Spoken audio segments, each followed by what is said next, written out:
या ठिकाणी मी हार्दिक शुभेच्छा देतो। या ठिकाणी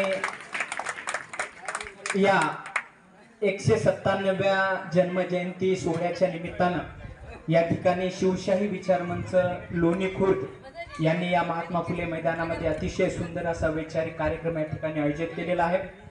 या कार्यक्रमाला आपल्याला मार्गदर्शन करण्यासाठी या ठिकाणी यशवंत महाविद्यालयाचे इतिहास प्रमुख अभ्यासक बिंदगे सर या ठिकाणी उपस्थित झालेले आहेत। त्याचबरोबर या कार्यक्रमाला अध्यक्ष म्हणून प्रल्हादरावजी सोळंके माजी जिल्हा परिषद सदस्य, त्याचबरोबर लोणी खुर्दचे सरपंच राजेश निवृत्तीराव लोणे, उपसरपंच संभाजी रामजी लोणे आणि उपस्थित सर्व माझ्या बंधू भगिनींनो, महात्मा फुले यांचा जर आपण जीवनाचा कालखंड जर पाहिला तर 1827चा त्यांचा जन्म, 1827चा जन्म झाल्यानंतर त्यांनी त्यांचे वडील गोविंदराव यांच्या मार्गदर्शनाखाली त्यांनी महात्मा फुलेंना शिक्षण दिलं। त्यानंतर 1846-47 म्हणजे वयाच्या 20व्या वर्षामध्ये ते इंग्रजीचं शिक्षण घेत होते हायस्कूलमध्ये, आणि ते इंग्रजीचं शिक्षण घेत असताना त्यांचं शारीरिक शिक्षण सुद्धा लहुजी वस्ताद साळवे यांच्या तालमीमध्ये सुरू होतं। त्याचबरोबर थॉमस पेन म्हणून एक विचारवंत आहेत, त्यांचं एक बुक आहे द राईट्स ऑफ मॅन, त्या पुस्तकाचा त्यांनी सखोल अभ्यास केला। त्यांच्या विचारांचा, त्या पुस्तकाचा त्यांच्यावर परिणाम, चांगला प्रभाव पडला आणि त्या काळची परिस्थिती अतिशय वाईट होती। त्या काळामध्ये जे ब्राह्मण समाज आहे किंवा जी ब्राह्मण नीती आहे त्यांचं चांगलं धर्माचं एक दडपण समाजावर होतं। एक धर्माच्या आणि परंपरेच्या, रूढी परंपरेच्या ढिगाऱ्याखाली सर्वसामान्य जन पिचला गेलेला होता। वेगवेगळ्या अतिशय भयानक अशा रूढी परंपरा त्या काळी होत्या। ब्राह्मण सोडले तर महिला, ब्राह्मण महिला सुद्धा असतील, महिला पुरुष आणि इतर सर्व लोकांना कसल्याही प्रकारचे अधिकार नव्हते।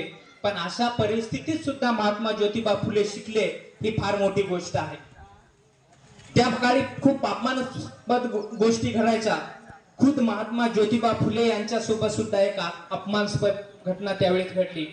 ब्राह्मण मित्राच्या लग्नाला गेले होते आणि लग्नाला ब्राह्मणांच्या सोबत खांद्याला खांदा लावून वरातीतून जात असताना केवळ ते ब्राह्मण नाहीत म्हणून त्यांना वरातीतून महात्मा फुले यांना बाहेर काढलेलं होतं आणि तुम्ही शूद्र आहात, तुम्हाला या वरातीत यायचा अधिकार नाही, अशा प्रकारची असे शब्द महात्मा फुले यांना बोलले होते आणि ते शब्द महात्मा फुले यांना लागले।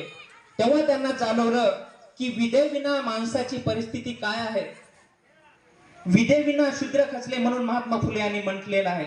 म्हणून या समाजाला आणि इतर सर्व समाजाला जर जातीतून वर काढायचं असेल तर प्रत्येकाने शिक्षण घेतले पाहिजे, हा महात्मा फुलेचा कास होता।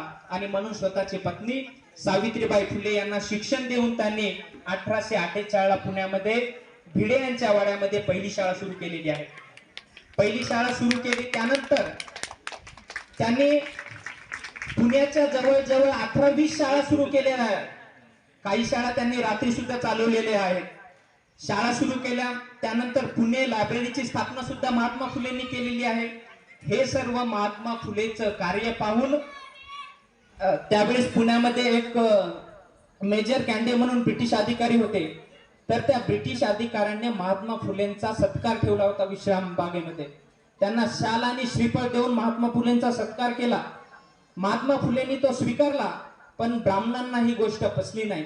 ब्राह्मणांनी पूर्ण पुण्यामध्ये प्रचार केला की शूद्रांना शाल आणि श्रीफळ घेण्याचा अधिकार नाही आणि इंग्रजांनी जे कृत्य केलेलं आहे त्यांचा सत्कार करून हे खूप चुकीचं आहे, असा पूर्ण पुण्यामध्ये ब्राह्मणांनी प्रचार केला होता।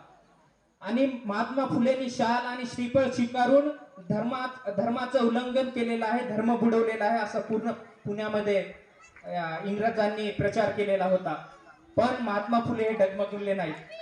महात्मा फुलेने पुढे जाऊन त्यावेळेस बालविवाह व्हायचे, महात्मा फुलेंनी बालविवाह थांबवलेले आहेत।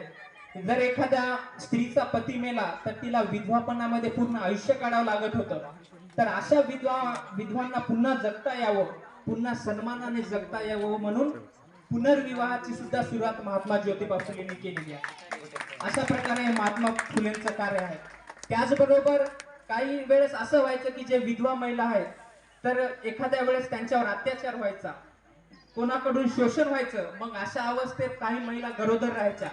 पण मग गरोदर राहिल्यानंतर बाळंतपण कसं व्हायचं म्हणून काही महिला काय करायच्या, आत्महत्या करायच्या, नाहीतर मग त्यांना लाज वाटायची. मग अशा वेळेस सावित्रीबाई फुलेंना लक्ष देऊन स्वतःच्या घरामध्ये बालहत्या प्रतिबंध ग्रह त्यांनी सुरू केलेला आहे. म्हणजे खुशाल कोणीही त्या ठिकाणी येऊन बाळाला जन्म देत असत. आणि अशाच एका बाळाला महात्मा ज्योतिबा फुले आणि सावित्रीबाई फुले यांनी दत्तक घेतलेलं होतं. त्या मुलाला पुढे चालून त्यांनी डॉक्टर केलं. त्या मुलाचं नाव यशवंत आहे. त्याच यशवंताने शेवटपर्यंत महात्मा फुले आणि ज्योतिबा फुले यांचा सांभाळ केलेला आहे.